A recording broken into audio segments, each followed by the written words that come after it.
Committee సభ్యులందరూ collector గారికి వినతి పత్రం ఇవ్వడం జరిగింది.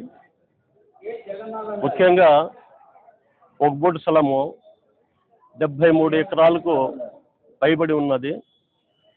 ఆ ఒగ్బోటు స్థలానికి అంజుమన్ ఉర్దూ తరక్కి వాళ్ళ ఆధ్వర్యంలో ఉంది. దానికి ప్రెసిడెంట్ కూడా మా ఎమ్మెల్యే నాసిర్ భయ్య ఉన్నారు. పాత కమిటీ కూడా ఉంది.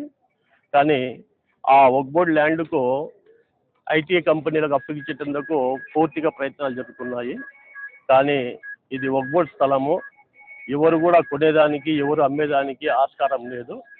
ఇది ఇంకొకటి ఏమంటే ముస్లింలు దళితుల కంటే హీనంగా ఉన్నారని చెప్పేసి సత్యార్ కమిటీ కూడా చెప్తుంది.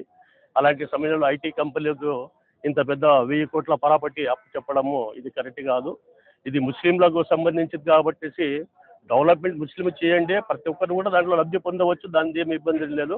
కానీ ఇది ఐటీ కంపెనీలకు ఉపయోగించడం అనేది మేము ఇది ఖండిస్తున్నాము. ఈరోజు కలెక్టర్ గారు చెప్పడం జరిగింది.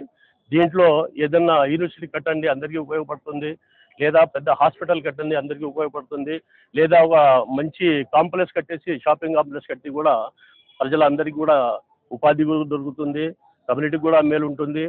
అలాంటి స్థలాన్ని ఈరోజు కార్పొరేటర్లకు అప్పచెప్పడము 1000 కోట్ల రూపాయలు ఇలా దుర్వినియోగించడము మేము దీన్ని ఖండిస్తున్నాము. వచ్చే రోజుల్లో కూడా ఇప్పుడు కలెక్టర్ గారు చెప్పారు, అందరితో సంప్రదింపులు చేసిన తర్వాతనే దీన్ని మీ అందరితో మాట్లాడతాం, దాని తర్వాత చేస్తామన్నారు. కానీ ఒకవేళ ఇది ప్రభుత్వం కానీ ప్రభుత్వం చిన్న అధికారులు కానీ దీనికి దోచుకునే దానికి ఏదన్నా కబ్జా చేసే ప్రయత్నం చేస్తే మేము ఊరుకున్నాము. ఇది ఎలాంటి పరిస్థితుల్లో ఒగ్బోటు స్థలం కనుక ఒగ్బోటు నిబంధనలు దృష్టిలో పెట్టుకొని దాని ప్రకారం నడుచుకోవాలని చెప్పేసి ఈరోజు ముస్లిం సమైక్య వేదిక రాష్ట్రం అంతటా కూడా ఆందోళన కూడా చేసేదానికి సిద్ధమైతే, లేదు ముందు చట్టపరంగా కలెక్టర్ని కలిసిన తర్వాతనే ఆందోళన చేస్తామని చెప్పేసి ఈరోజు కలెక్టర్ కలచడం జరిగింది. సయ్యద్ సలావుద్దీన్ కడప ముస్లిం సమైక్య వేదిక రాష్ట్ర అధ్యక్షుడు.